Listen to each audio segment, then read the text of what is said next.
There is a distinct, undeniable sanctuary in the turning of a lock. For most people, a front door is merely an entryway, a piece of wood and glass separating the weather from the warmth. But for 32-year-old Eleanor Vance, Ellie to the very few people she actually trusted, that heavy mahogany front door was a fortress.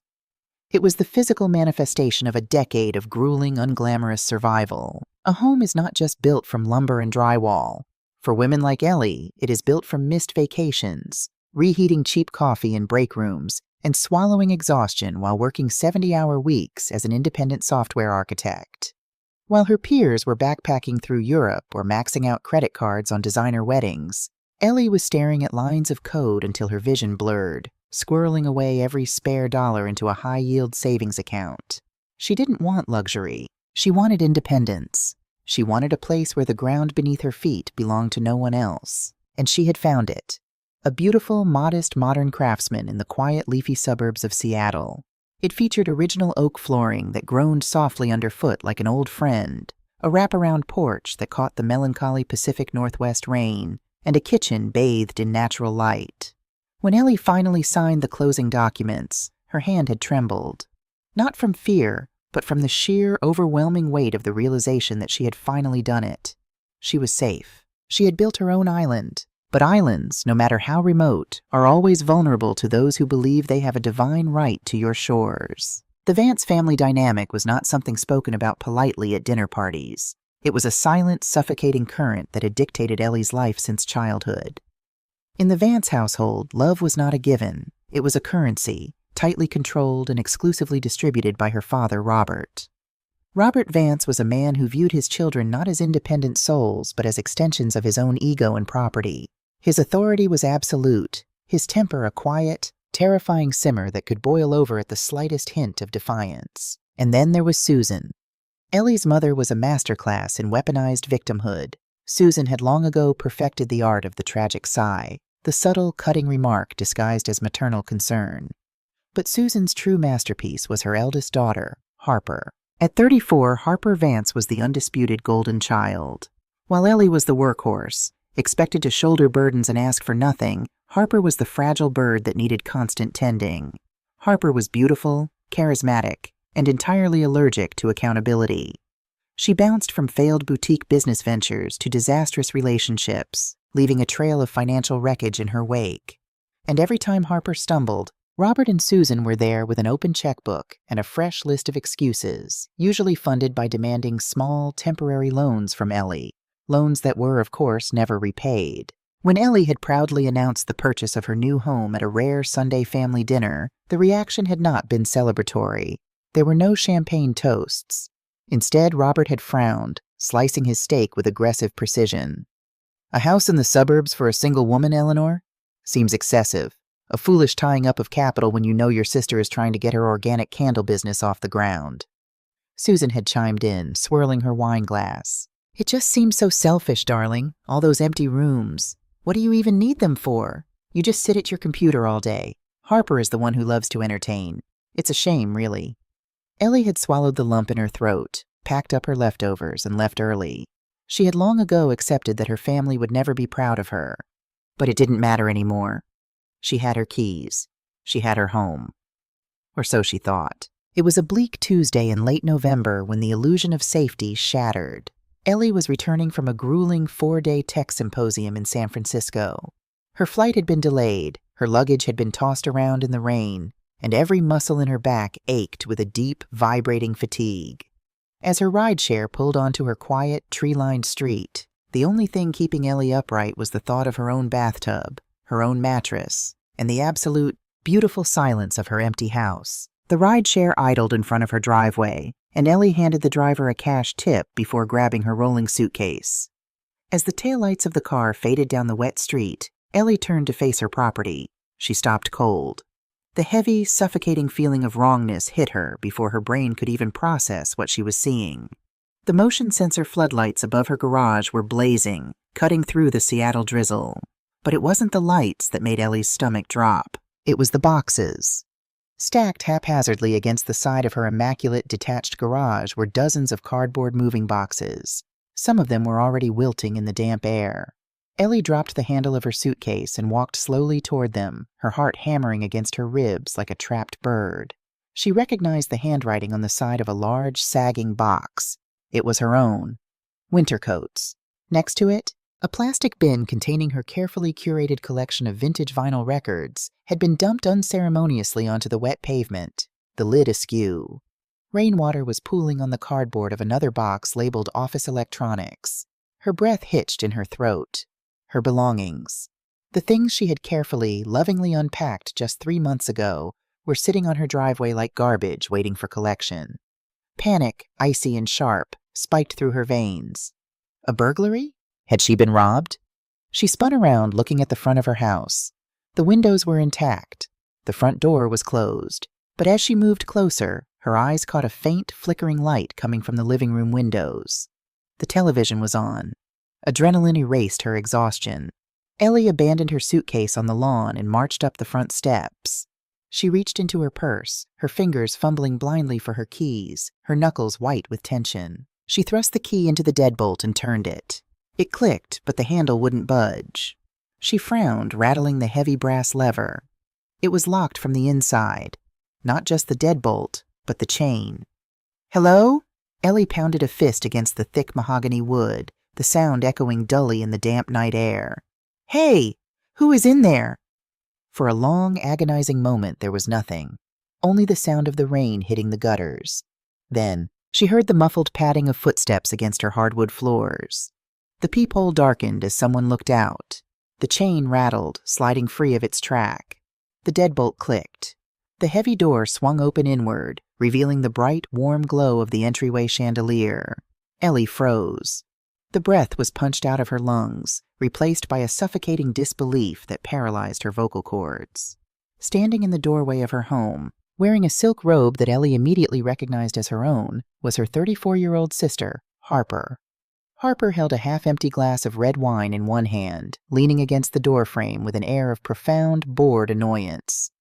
"God, Ellie, you don't have to pound on the door like a maniac," Harper sighed, taking a sip of the wine. "You're going to wake up the neighbors." Ellie stared at her, her brain entirely failing to process the visual information. She looked past Harper's shoulder. The entryway console table, where Ellie kept a minimalist vase of dried eucalyptus, was now cluttered with Harper's expensive half-empty perfume bottles, a tangle of charging cords, and a stack of past-due credit card bills. "Harper?" Ellie's voice was a ragged whisper. She stepped over the threshold, the sheer audacity of the scene pulling her forward. What are you doing here? Why are you in my robe? Why are my things in the driveway?" "Oh, those—" Harper waved a manicured hand dismissively toward the front yard. "We ran out of space in the spare room. Dad said those boxes were just junk anyway, so we moved them to make room for my Peloton." "We!" The word echoed in Ellie's mind just as a booming, authoritative voice echoed from the living room. "Close the door, Harper, you're letting the damp in. Drafts are terrible for your mother's joints." Ellie pushed past her sister, her wet shoes squeaking loudly on the oak floor. She rounded the corner into the living room and stopped dead, a fresh wave of nausea washing over her. Her living room, her carefully curated sanctuary of mid-century modern furniture and minimalist art, looked like a bomb had gone off. Suitcases were splayed open across her custom-upholstered sofa. Piles of Harper's gaudy clothing were draped over the accent chairs. The coffee table was littered with greasy takeout containers, crumpled napkins, and half-empty wine glasses. And sitting right in the center of it all, reclining in Ellie's expensive reading chair as if he were a king presiding over his court, was her father, Robert. He was holding the TV remote, casually flipping through channels. On the sofa, nursing a cup of tea and wrapped in a cashmere throw blanket, was her mother, Susan. "Mom? Dad?" Ellie's voice trembled, a toxic mixture of shock, betrayal, and rising, violent anger bubbling in her chest. "What the hell is going on here?" Robert didn't even look away from the television screen. "Language, Eleanor. We don't use that tone in this family." "In this family?" Ellie stepped forward, her voice rising to a shout. "This is my house. I am 32 years old. I bought this house with my own money, and I want to know why my sister is wearing my clothes and my possessions are currently rotting in the rain." Susan let out a long, theatrical sigh, setting her teacup down with a delicate clink. She looked at Ellie with an expression of profound disappointment, the kind of look a mother gives a toddler throwing a tantrum in a grocery store. "Ellie, please, don't be dramatic. You know how stressful this month has been for your sister. The landlord at her apartment building was being entirely unreasonable about the rent. He practically evicted her without warning." "She didn't pay rent for 6 months, Mom," Ellie fired back, the facts bursting out of her. "That's not being unreasonable. That's the law." "It was a misunderstanding with the bank," Harper drawled, walking into the living room and flopping down next to her mother. She propped her bare feet that had just been walking on Ellie's pristine rugs, up onto the coffee table, right next to a greasy carton of lo mein. "Anyway, it's fine now. Mom and Dad helped me move my stuff over here this afternoon. We figured since you're always traveling for those boring computer things anyway, you wouldn't even notice." Ellie felt the blood drain from her face. She looked from her sister's smug face to her mother's placid expression, to her father's rigid, uncaring profile. They weren't visiting. They were moving in. Or rather, they were moving Harper in. "No," Ellie said, her voice dropping to a low, dangerous register. "No, absolutely not. You are not moving in here, Harper. This is not a hotel. This is my home." Robert finally muted the television and turned his head. His eyes were cold, hard flint. The patriarchal mask of absolute authority slid firmly into place. "Now you listen to me, young lady," Robert said, his voice deceptively quiet. It was the voice he used right before a punishment. "Your sister is in crisis. We are a family. Family takes care of family. You have 3 bedrooms in this oversized monument to your own ego. You do not need all this space. Harper needs a stable environment to get back on her feet." "She has had 34 years to get on her feet," Ellie screamed, the decade of repressed resentment finally fracturing. "I worked 80-hour weeks. I sacrificed everything for this place. You didn't give me a dime. You didn't even say congratulations when I closed. And now you just break in and claim it?" "We didn't break in," Susan sniffed, offended. "You left a spare key in that silly fake rock by the hydrangeas. Very unoriginal, Eleanor. Anyone could have found it. It's a good thing we got here when we did to secure the place." "Get out!" Ellie pointed a shaking finger at the front door. The trembling had moved from her hands to her entire body. "All of you, pack up this trash, get your boxes out of my house, and get out. Now." Harper laughed. It was a sharp, grating sound that scraped against Ellie's nerves like sandpaper. "Oh, chill out, Elle. Don't be such a psychopath. It's just for a little while. Besides, I already unpacked all my bathroom stuff into the master suite. The guest bathroom lighting makes me look washed out." The master suite, her bedroom, the sanctuary within the sanctuary, the image of Harper lounging in her bed, using her expensive skincare, tossing her carefully curated life aside like it was meaningless. It snapped the final thread of Ellie's self-control. Ellie reached into her coat pocket and pulled out her cell phone.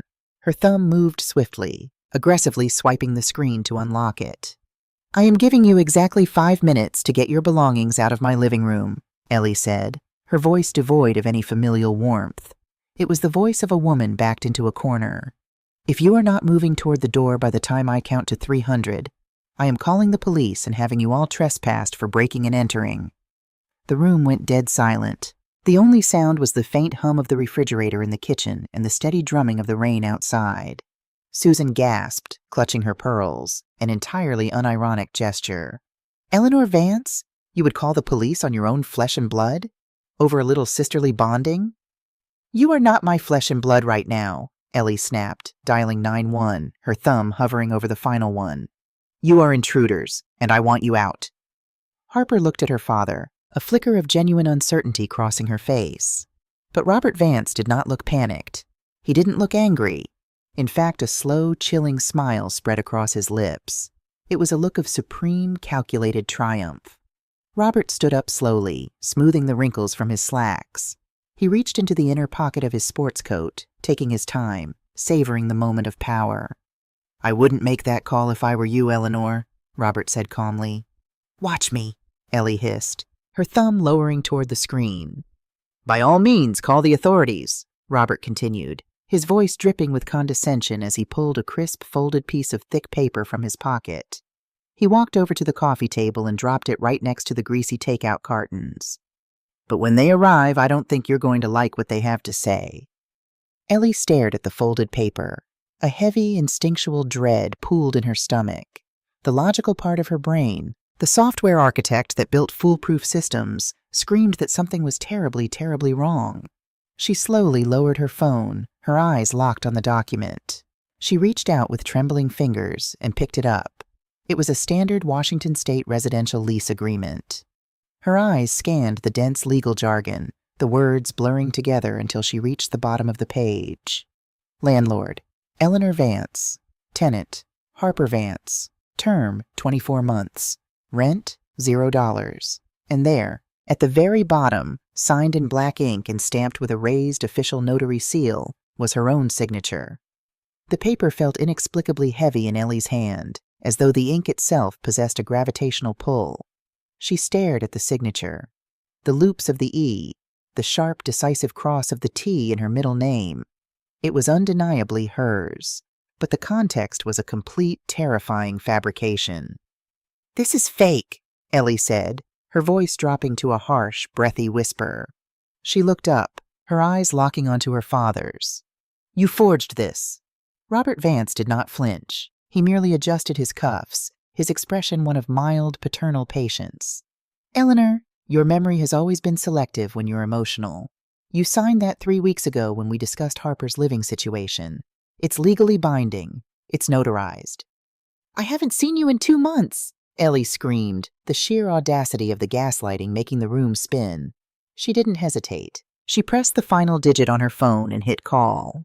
When the police dispatcher answered, Ellie's voice was remarkably steady, driven by pure, crystalline adrenaline. She reported an intrusion. She stated her name, her address, and explicitly said there were unwelcomed individuals in her home who were refusing to leave. The wait for the police was an agonizing exercise in psychological warfare. Susan returned to sipping her tea, occasionally offering Harper a sympathetic pat on the knee. Harper scrolled through her phone, entirely unbothered, while Robert stood by the fireplace, admiring the crown molding he had absolutely no hand in paying for. Ellie stood by the front door, her suitcase still abandoned on the lawn outside, her wet coat dripping onto the entryway mat. She refused to take it off. Taking it off meant accepting that she was staying in this nightmare. 15 minutes later, the flashing red and blue lights of a patrol cruiser swept across the wet windows. 2 officers stepped onto the porch. The lead officer, a burly man with a salt and pepper mustache whose name tag read Davis, listened to Ellie's frantic explanation in the entryway. He nodded slowly, pulling out a small notepad.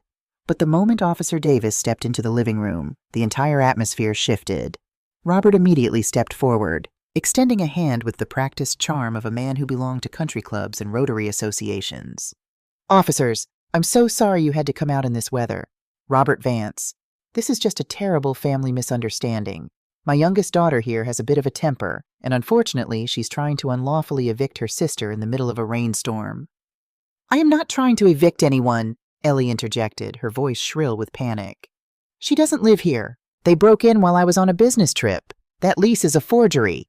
Officer Davis held up a thick, gloved hand to stop the shouting. He turned to Robert. "You have a lease, sir?" Robert smoothly handed over the document.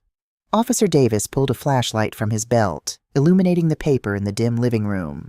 He read it in silence, his thumb tracing the raised seal of the notary public at the bottom. "Ma'am," Officer Davis finally said, turning to Ellie. The pity in his eyes was the most devastating thing she had ever seen. "This looks like a standard, legally executed lease. The signature matches your driver's license, and it carries a certified notary seal." "It's forged!" Ellie insisted, tears of sheer frustration finally stinging the corners of her eyes. "My father forged it. I bought this house for myself. Why would I sign a 2-year lease for $0 in rent?" "Family arrangements are often complicated, ma'am," the second officer chimed in softly. "But the fact remains this document establishes residency. Under Washington state law, your sister is considered a legal tenant." "So you're doing nothing?" Ellie demanded, pointing at Harper, who had the audacity to look frightened and victimized behind her mother's shoulder. "You're just going to let them steal my house?" Officer Davis sighed, clicking his pen closed. "I understand you're upset, but we are patrol officers, not a judge. We cannot determine the validity of a notarized contract on the scene. That is a civil matter. If you believe this document is fraudulent, You have to take it to civil court and file for a formal eviction. Eviction? Ellie choked on the word. That takes months. Yes, ma'am, it does, Davis replied grimly. And until a judge says otherwise, Miss Harper Vance has a legal right to occupy this dwelling.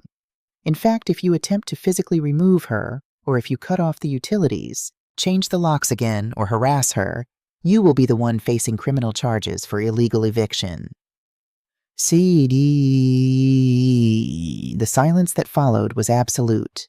The legal trap had snapped shut with terrifying precision. Ellie looked at the officers, the men supposed to protect her, and realized they were completely paralyzed by a piece of paper. The law, designed to protect vulnerable renters from slumlords, was being expertly weaponized by a family of parasites. There's one more thing, Robert said, his voice laced with manufactured concern. Given Eleanor's erratic behavior tonight, my wife and I are very concerned for Harper's safety. Eleanor is clearly unstable. I don't think it's a good idea for them to be in the same house tonight. Officer Davis looked at Ellie's flushed face, her trembling hands, and the wild, desperate look in her eyes. Then he looked at Harper, who was now expertly squeezing out a single pathetic tear. Ma'am, the officer said to Ellie, his tone shifting from polite to authoritative. Given the hostility, I highly recommend you find somewhere else to stay tonight to let things cool down. If we get called back here for a domestic disturbance, someone is leaving in handcuffs. And as the landlord, you are opening yourself up to significant liability. They were kicking her out. The realization hit Ellie like a physical blow to the stomach. She was standing in the house she had bled for, the house whose mortgage was strictly in her name, and she was being told to leave so her abusers could sleep comfortably in her bed. Fine, Ellie whispered. The fight drained out of her, replaced by an icy, suffocating numbness. Fine. She didn't look at her parents. She didn't look at her sister. Ellie turned on her heel, walked down the hallway to the master bedroom, and opened the door. The scent of Harper's cloying, expensive perfume hit her instantly. Her silk sheets were rumpled. Harper's makeup was scattered across Ellie's pristine vanity. Moving like a machine, Ellie grabbed a duffel bag from the closet. She threw in a few changes of work clothes, her laptop, her chargers, and her locked firebox containing her vital documents. When she walked back out to the entryway, the police were waiting by the door. Robert was thanking them for their service. Ellie walked out into the freezing rain, grabbed the handle of her wet suitcase, and walked to her car. She didn't look back at the illuminated windows of her own home. 20 minutes later, Ellie was sitting on the edge of a sagging, floral-patterned bed in a cheap motel off Interstate 5. The room smelled of stale cigarette smoke and industrial bleach. The neon sign outside blinked violently, casting a sickly red glow across the peeling wallpaper. For the first hour, Ellie cried. She curled her knees to her chest and wept with the kind of primal, ugly grief that comes from profound betrayal. She mourned the safety she thought she had bought. She mourned the mother and father she had always known were flawed, but never truly believed were evil.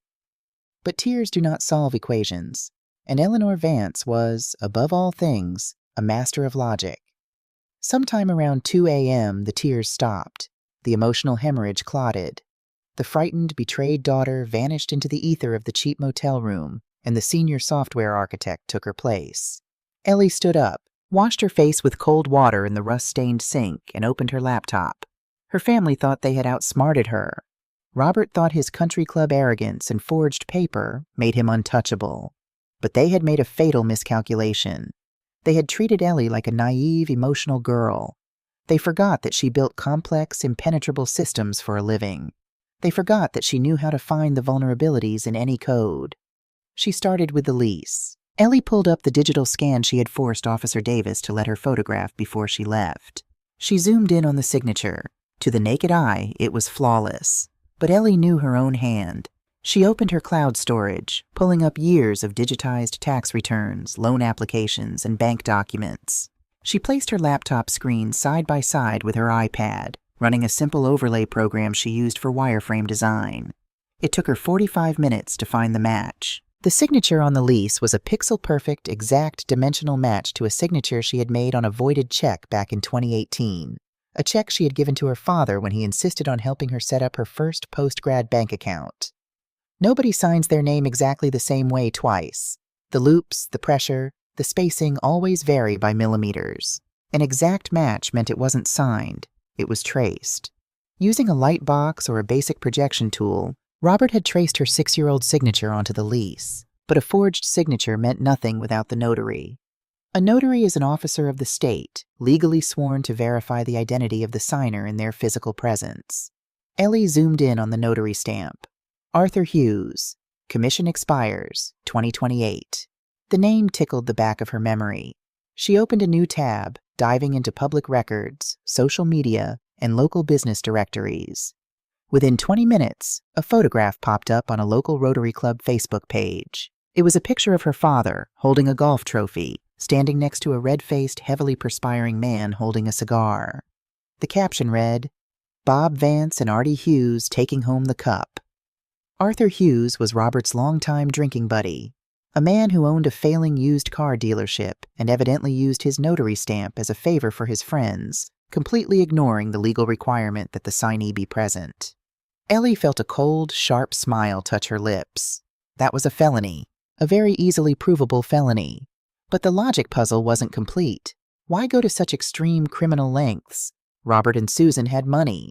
They could easily afford to rent Harper a luxury apartment if she was broke. Why risk prison to steal Ellie's specific house?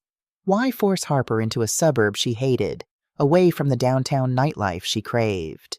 Follow the money, Ellie thought, her fingers flying across the keyboard. She logged into a premium background check service she utilized for vetting independent contractors. She bypassed the standard search and paid the exorbitant fee for a deep-dive financial and civil litigation pull on Harper Evelyn Vance. The loading bar spun for what felt like an eternity. When the screen finally populated, the sheer volume of red text made Ellie's breath catch in her throat. Harper wasn't just broke. Harper was financially radioactive. There were 5 separate maxed-out credit cards and collections. There was a repossessed vehicle. But worse, much worse, were the judgments. Harper had evidently taken out massive high-interest loans from predatory secondary market lenders to fund her organic candle business, lenders who did not play nice when ignored. There were 3 active civil judgments against Harper totaling over $85,000. Ellie scrolled down to the most recent legal filing, dated just 2 weeks ago.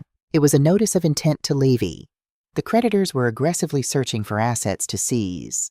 Suddenly, the entire sickening picture snapped into horrific focus. In the state of Washington, if a debtor has a massive civil judgment against them, creditors can place a lien on the property where the debtor resides, especially if there is ambiguity about asset ownership or if they can prove the debtor is hiding assets within a family member's estate. Robert and Susan weren't just giving Harper a place to sleep. They were establishing Harper's legal, documented residency at Ellie's address. Once Harper's creditors realized she lived in a $500,000 home with a massive amount of equity, they would tie the property up in endless, suffocating legal battles, attempting to force a sale to collect Harper's debt. Her parents were turning Ellie's house into a financial meat shield. They were willingly, calculatingly serving Ellie up to the wolves so their golden child wouldn't have to face bankruptcy or jail time. Ellie sat back in the cheap motel chair, the glow of the laptop illuminating her pale face. The betrayal was so profound, so meticulously evil, that it transcended sadness. It crystallized into something entirely different. Pure, unadulterated resolve. They thought she would panic. They thought she would hire a cheap lawyer, drag herself through months of civil eviction court, bleeding money she didn't have while they lived rent-free and let the creditors destroy her equity. They didn't know she had a secret weapon. A weapon Robert, in his supreme arrogance, had completely overlooked when he assumed he had disabled her security. Ellie opened an encrypted application on her desktop. It wasn't tied to the home's Wi-Fi. It wasn't part of the standard smart home package Robert thought he had neutralized by flipping the main breaker before moving in. It was a standalone, battery-operated cellular backup hidden camera system Ellie had installed herself inside the living room smoke detector, designed specifically for times when she traveled out of state. She clicked on the cloud storage archive, selecting the date and time from earlier that afternoon. The video buffered, then played in crisp 4K resolution, complete with crystal clear audio. There in her living room were Robert and Susan. Robert was sitting at the coffee table, a light box plugged into the wall, carefully tracing Ellie's signature onto the lease agreement. "Hold the paper steady, Susan," Robert's voice came through the speakers, sharp and annoyed. If this doesn't look perfect, the cops won't buy it. I just feel a little bad, Susan said, though her tone suggested she was talking about stepping on a bug, not destroying her daughter's life. What if they take the house from Eleanor to pay Harper's debt? Robert laughed, a cold, dismissive sound that made Ellie's blood turn to ice. Then Eleanor learns a valuable lesson about sharing. Besides, she makes 6 figures. She can buy another house. Harper needs this one. Ellie watched the video end. She didn't cry. She didn't scream. She simply downloaded the file, duplicated it across 3 separate encrypted servers, and opened a blank document.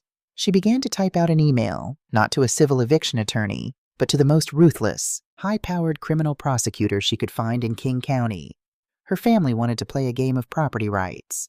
Ellie was about to change the rules to criminal fraud. The legal system, much like a complex piece of software, is completely devoid of emotion. It operates strictly on the input it receives. For 2 agonizing weeks, Eleanor Vance lived in the suffocating squalor of the highway motel, channeling every ounce of her grief and rage into compiling the perfect, undeniable input. She did not hire a standard civil attorney who specialized in tenant disputes. Ellie sought out Margaret Sterling, a 60-year-old former King County prosecutor who had moved into private practice. Margaret was a woman with iron gray hair, a tailored charcoal suit, and a reputation for financially eviscerating anyone who dared to lie in her courtroom. When Ellie sat in Margaret's plush mahogany-lined office and played the hidden camera footage, the older attorney had leaned back in her leather chair, a slow, predatory smile spreading across her face. "They think they are dealing with a civil eviction," Margaret had noted, her voice a dry rasp of amusement.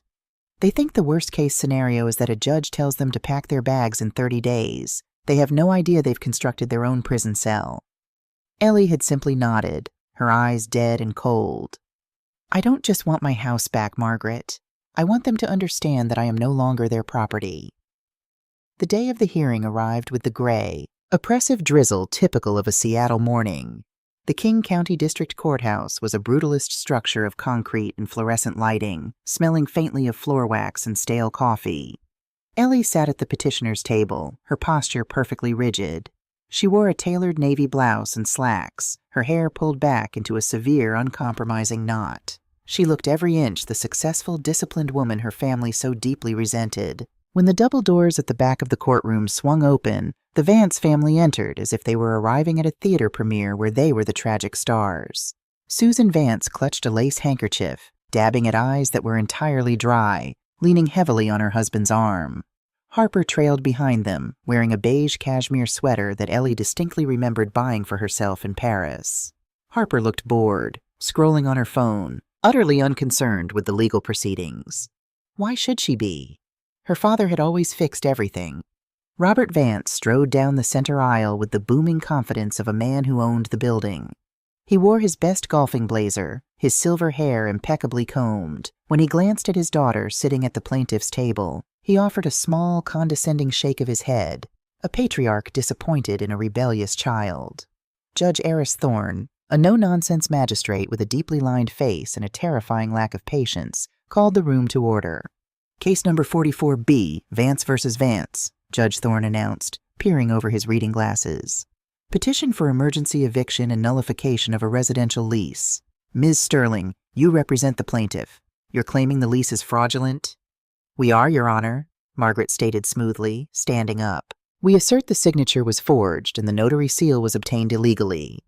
Robert's attorney, a slick, overworked public defender type they had hired on the cheap, stood up. "Objection, Your Honor. My clients have provided a legally binding, notarized document. The plaintiff is simply experiencing seller's remorse, or rather landlord's remorse, due to a petty sibling rivalry. The father, Robert Vance, is prepared to testify under oath to the validity of the signing." "Let's hear it. Then," Judge Thorne grunted. "Mr. Vance, take the stand." Robert swore on the Bible with practiced ease. He settled into the witness box, adjusting his tie, exuding the calm, reasonable aura of a loving father forced into a terrible position. Under the gentle questioning of his own lawyer, Robert painted a masterpiece of manipulation. He described Ellie as financially successful but emotionally unstable and deeply jealous of her sister. He testified, without a single stutter, that Ellie had willingly signed the lease during a family dinner 3 weeks prior, begging Harper to move in to keep her company. "And the notary, Arthur Hughes?" his lawyer asked. "A respected local businessman," Robert lied effortlessly. "He came to the house, checked Eleanor's identification, and stamped the document right there in the dining room." Margaret Sterling stood up for cross-examination. She did not bring a notepad. She simply walked toward the witness stand, her heels clicking rhythmically against the linoleum floor. "Mr. Vance," Margaret began, her tone deceptively polite, "you are quite certain you saw your daughter sign this document?" "Absolutely," Robert said, puffing his chest out slightly. "And you are aware that perjury in a civil court carries significant penalties?" "I am telling the truth, counselor. I have nothing to hide." "Fascinating," Margaret mused. "Because when you moved your daughter's belongings into my client's home, you made a point to locate the main electrical panel in the garage. You flipped the breaker, cutting power to the house for exactly 45 minutes. Why was that, Mr. Vance?" A microscopic flicker of unease crossed Robert's face, but he quickly masked it. "Safety precaution. I was installing a new ceiling fan in Harper's room. Didn't want to risk a shock." "A ceiling fan," Margaret repeated. "Not because you were attempting to disable the home's smart security cameras before bringing your forgery tools into the living room?" Robert let out a booming, dismissive laugh. Susan in the gallery dramatically gasped. "That is absurd. My daughter's cameras were hardwired. When I turned the power off, they went offline. It was just a coincidence." "You are absolutely correct, Mr. Vance," Margaret said, her voice suddenly dropping its polite veneer, sharpening into a blade. "The hardwired cameras did go offline. But my client is a senior software architect. She doesn't rely on standard consumer electronics. She utilizes a secondary, battery-operated cellular system hidden inside the smoke detectors. A system that continues to record in 4K resolution, regardless of the breaker box." The color vanished from Robert Vance's face. It was instantaneous, like a plug being pulled from a drain. In the gallery, Harper stopped scrolling on her phone. Margaret turned to the judge. "Your Honor, I would like to submit Plaintiff's Exhibit A into evidence. A video recording from the living room of the disputed property, time-stamped on the afternoon the defendants illegally entered." Judge Thorne nodded, signaling the bailiff to set up the court's monitor. The courtroom sat in breathless silence as the screen flickered to life. The overhead angle provided a perfect, unobstructed view of Ellie's living room. The audio was razor-sharp. The speakers broadcasted the sound of paper crinkling, followed by Robert's voice, undeniably clear. "Hold the paper steady, Susan. If this doesn't look perfect, the cops won't buy it." Then came Susan's voice, whining about the house being taken by creditors. And finally, Robert's chilling, arrogant laughter. Then Eleanor learns a valuable lesson about sharing. Besides, she makes 6 figures. She can buy another house. Harper needs this one. The video ended. The monitor went black. The silence in the courtroom was no longer breathless. It was suffocating. The air had been sucked out of the room. Ellie sat perfectly still, not looking at the screen, but keeping her eyes locked directly on her father. The mask of the benevolent patriarch had shattered into a million irreparable pieces. He looked old, small, and terrified. Judge Thorne removed his glasses, rubbing the bridge of his nose. When he looked back up, his eyes were practically emitting sparks. "Mr. Vance," the judge said, his voice a low, dangerous rumble, "do you have anything you'd like to add to your previous testimony?" Robert opened his mouth, but only a pathetic, breathless stammer came out. Your Honor, that's been doctored. That's AI. She works with computers." "Save it," Judge Thorne snapped, banging his gavel once, the sound echoing like a gunshot. "This court recognizes the immediate nullification of this fraudulent lease. The defendants are ordered to vacate the premises of 414 Sycamore Drive immediately. You are stripped of all tenant protections." Susan burst into real tears, loud and hysterical. Harper looked around wildly, the reality of losing her luxurious free housing finally penetrating her entitlement. "Well," Robert said, his voice trembling as he stood up, desperately trying to salvage some shred of his dignity. "If that's the ruling, we will pack our things. Come on, Susan. Harper, we don't need to stay where we aren't wanted." They turned to walk down the aisle, fully intending to return to Ellie's house, pack up the cashmere throws and expensive perfumes, and move on to their next grift. "Not so fast, Mr. Vance," Margaret Sterling's voice rang out, stopping them in their tracks. Margaret turned to the judge. "Your Honor, As you know, civil court cannot punish criminal acts. However, anticipation of this ruling prompted me to take a meeting with the King County District Attorney's Office yesterday morning. We provided them with the video evidence, as well as an affidavit from Mr. Arthur Hughes, the notary, who confessed to stamping the document without my client present in exchange for immunity. Robert froze. His hands began to shake visibly. Forging a lease to establish false residency in order to defraud creditors and steal equity is a Class C felony in the state of Washington, Margaret continued, her voice echoing off the concrete walls. Conspiracy to commit fraud is another. As if on cue, the heavy wooden doors at the back of the courtroom pushed open. 2 uniformed sheriff's deputies stepped inside, their faces grim, handcuffs rattling softly at their belts. "Robert Vance and Harper Vance?" one of the deputies asked, though it wasn't a question. "Dad!" Harper shrieked, her voice cracking in genuine terror as the deputies approached. "Dad, what's happening? Tell them to stop. I can't go to jail. I have a skincare routine."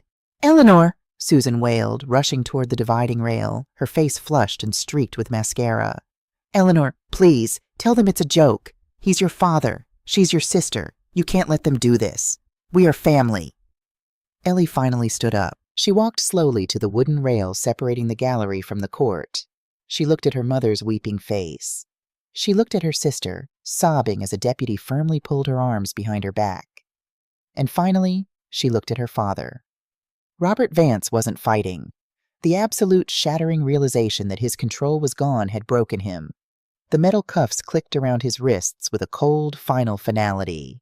Ellie leaned closer to her father, her voice perfectly level, devoid of any anger or sorrow.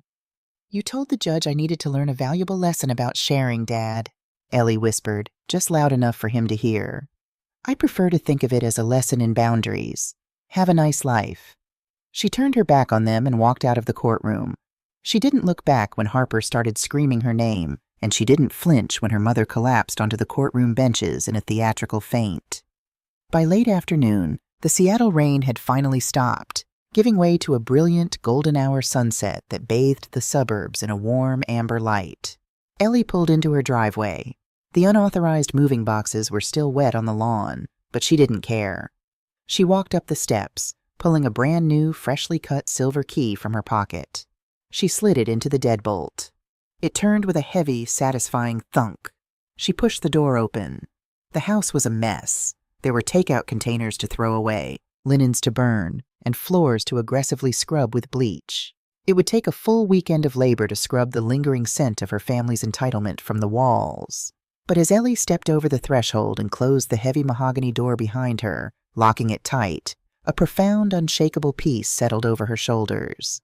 She walked into the living room, picked up one of Harper's expensive cashmere sweaters from the sofa, and calmly dropped it into a black garbage bag. Blood might give people the title of family, but it does not give them the right to consume you. Ellie had fought for her island. She had defended her sanctuary.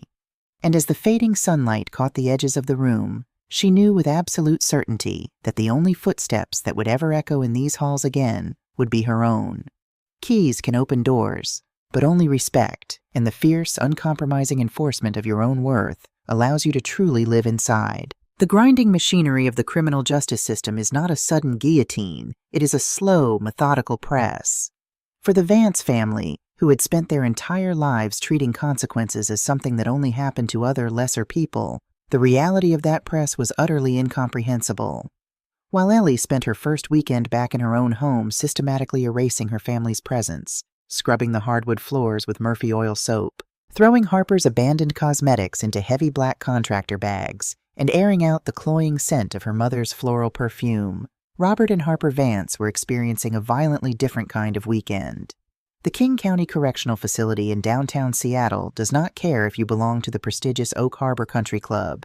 It does not care if you wear cashmere or if your skincare routine requires serums that cost more than a car payment. When the heavy steel doors clanged shut behind them, the illusion of Robert's patriarchal invincibility shattered completely. Robert's first 48 hours in holding were an exercise in escalating humiliation. He had confidently assured Harper, right before they were separated into different processing areas, that his attorney would have them out on bail before dinner. He genuinely believed that a few phone calls to his golfing buddies, A couple of heavy-handed favors called in, and the whole misunderstanding would be swept under the rug. He was Robert Vance, after all. He was a job creator. He was a respectable citizen. But Margaret Sterling, Ellie's attorney, had anticipated this exact brand of arrogance. She had proactively furnished the district attorney's office with a meticulous dossier not just of the forged lease, but of the wider financial implications. She painted a crystal-clear picture of flight risk and ongoing financial fraud. The judge at their arraignment hearing, a notoriously stern woman who had zero patience for white-collar entitlement, set their bail at a staggering $250,000 each. Robert's prized attorney, the slick man who had confidently stood beside him in civil court, suddenly stopped returning his calls when the retainer check bounced. The creditors, alerted by the sudden flurry of legal activity and the nullification of the fraudulent lease, had immediately moved to freeze Robert and Susan's joint bank accounts, suspecting them of aiding and abetting Harper in hiding assets. There was no bail money. There were no favors left to call in. For the first time in his 62 years of life, Robert Vance sat on a thin, plastic-covered mattress in a cell that smelled of bleach and despair, wearing a scratchy orange jumpsuit, and realized that his words no longer carried any weight whatsoever. He could not order the guards around. He could not manipulate his cellmate. He was entirely, devastatingly powerless. Harper's descent into reality was far less quiet. It was explosive. Harper had spent her entire 34 years being shielded from the concept of the word no. Her mother had padded every sharp corner of her life. Her father had bought her way out of every consequence. Stripped of her phone, her silk clothes, and her audience of enablers, Harper suffered a psychological collapse in the county jail. She screamed at the female guards, demanding to speak to the manager of the facility. She wept hysterically when she was handed a tray of lukewarm institutional food, insisting she had dietary restrictions that required organic, farm-to-table meals. Her tantrums, which usually resulted in her parents rushing to appease her, only earned her disciplinary infractions and the deep, abiding irritation of the other inmates. The golden child was learning, in the harshest possible environment, that her tears held absolutely no currency in the real world. Without her family to absorb the impact of her failures, Harper was entirely empty. And then there was Susan. Susan Vance had not been arrested. She had not signed the forged lease, and Robert, in a rare moment of protective instinct, had insisted to the police that she knew nothing about the fraudulent notary. But in many ways, Susan's punishment was the most poetic. She was left alone in a sprawling, quiet house, with frozen bank accounts and an answering machine filled with aggressive messages from debt collectors. Her entire identity was built on the foundation of being the long-suffering, perfectly put-together matriarch of a successful family. Without Robert to dictate her reality, and without Harper to coddle, Susan's world imploded. The country club wives stopped inviting her to luncheons. The rumors spread through their affluent suburb like wildfire. Desperation breeds audacity. On the second Tuesday after the arrests, as the Seattle rain beat a steady rhythm against the windows, Ellie was sitting in her home office, nursing a cup of Earl Grey tea and reviewing a complex string of code. Her phone buzzed. It was a notification from her front porch camera. Ellie opened the app. Standing on her front porch, huddled under an umbrella, was her mother. Susan looked terrible. Her usually immaculate blonde hair was frizzy from the damp, and she was wearing a trench coat that looked hastily thrown on. She was clutching a soggy tissue, looking directly into the camera lens. "Eleanor," Susan's voice filtered through the tiny speaker on Ellie's phone, sounding reedy and pathetic. "Eleanor, darling, I know you're in there. Your car is in the driveway. Please, open the door. We need to talk. I brought your favorite shortbread cookies from that bakery downtown." Ellie stared at the screen. Her heart did not ache. Her stomach did not twist with guilt. There was a time not so long ago when the sight of her mother crying would have sent Ellie rushing to the door, desperate to fix whatever was broken, desperate to earn a crumb of affection. But that version of Eleanor Vance had died in a cheap motel room off Interstate 5. She pressed the microphone button on the app. Her voice echoed out onto the porch, crisp, digitized, and entirely devoid of emotion. "You are trespassing, Susan." Susan jumped at the sound of the disembodied voice, her eyes darting around wildly before locking back onto the camera. "Eleanor, thank God, please let me in. It's freezing out here. We have to figure this out. Your father is sick in that awful place. He has high blood pressure. You know that. And Harper. Harper is terrified. She called me crying. She says they're being so mean to her. That sounds like a matter for their public defenders, Ellie replied evenly, taking a sip of her tea. How can you be so cold? Susan shrieked, the mask of the sweet mother slipping to reveal the toxic, demanding core underneath. They are your family. You won. You got your stupid house back. Now call the prosecutor and tell them you made a mistake. Tell them you gave your father permission to sign that paper. If you don't drop these charges, they are going to go to prison, Eleanor. I cannot drop criminal charges, Susan, Ellie said, her voice remaining perfectly steady. The state of Washington is pressing charges, not me. But even if I could, I wouldn't. They forged legal documents to steal my home and saddle me with $80,000 of Harper's debt. She's your sister. You're supposed to help her. You have plenty of money, you selfish little brat. Susan slammed her open palm against the heavy mahogany door, her face contorting with ugly, unfiltered rage. Open this door right now. I am your mother, and I demand you fix this. Ellie watched the outburst with a clinical detachment. It was like watching a feral animal throw itself against unbreakable glass. I am giving you exactly 60 seconds to get off my property, Ellie said through the speaker. If you are not in your car and driving away, I am calling the police and having you arrested for violating the emergency restraining order I filed yesterday morning. Susan froze. The blood drained from her face. A restraining order? 60 seconds, Susan.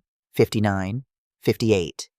Susan Vance stared at the camera for a long, agonizing moment. She searched the black, unblinking lens for any sign of the desperate, eager-to-please daughter she had manipulated for 3 decades. She found nothing. With a stifled sob, Susan turned, stumbled down the porch steps, and practically ran to her Lexus parked on the street. Ellie watched the taillights disappear down the wet suburban road. She closed the app, set her phone face down on the desk, and returned her attention to her code. She had a deadline to meet for a major client, and she would not let her mother's theatrics disrupt her workflow.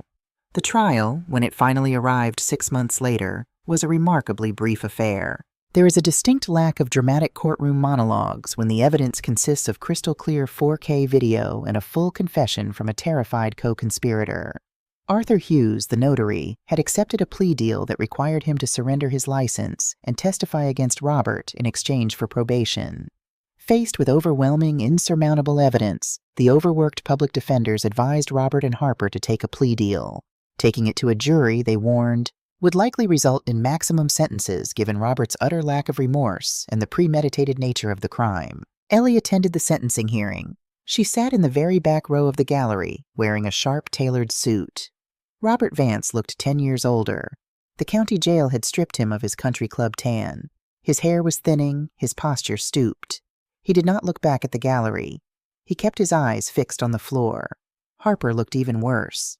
She had lost weight, her skin was dull, and the arrogant sneer she used to wear like armor had been replaced by a vacant, terrified stare. The judge, the same severe woman who had set their bail, looked down at them with undisguised contempt.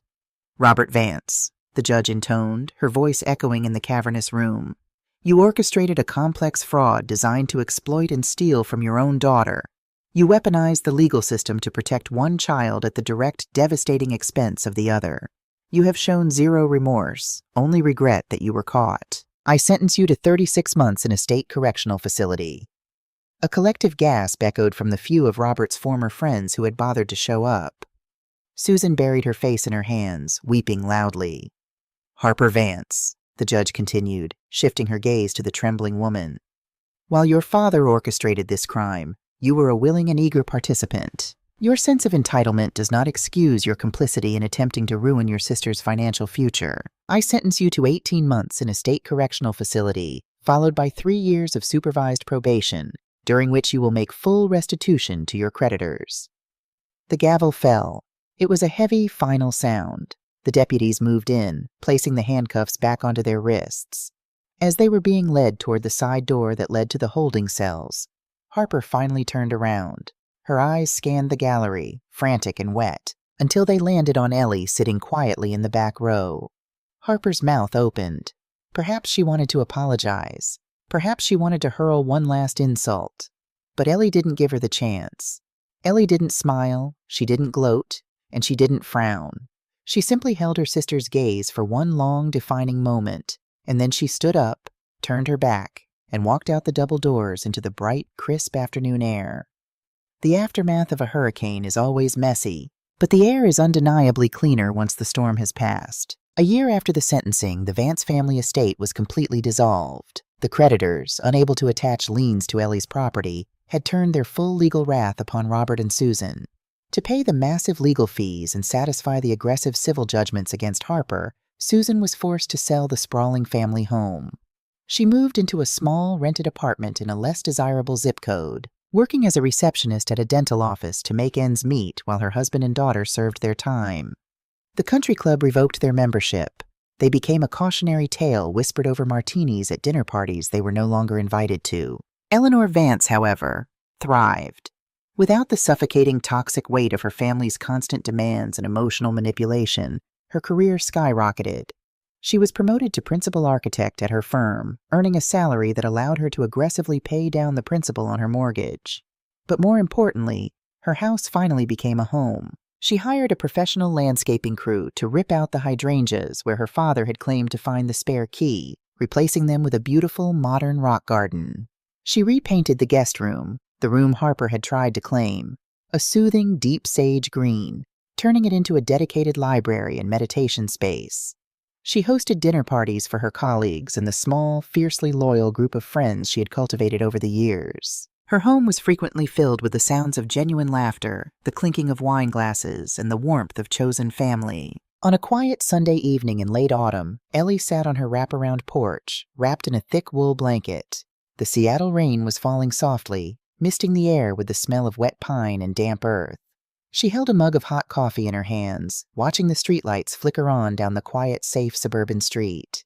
She thought briefly of her father in his cell. She thought of her sister, wearing standard-issue clothes. She felt a brief, fleeting pang of sorrow, not for the people they were, but for the family they could have been. If only they had possessed the capacity to love her as much as they loved themselves. But the sorrow passed quickly, washed away by the deep, abiding comfort of her surroundings. Ellie took a sip of her coffee and looked back at her heavy mahogany front door. The lock was new. The security system was state-of-the-art. But the true fortress was not made of metal or code. The true fortress was the boundary she had finally drawn in the sand, a boundary forged in fire and enforced with absolute, uncompromising strength. She was Eleanor Vance. She was 33 years old. She was safe, she was successful, and she was entirely, beautifully free.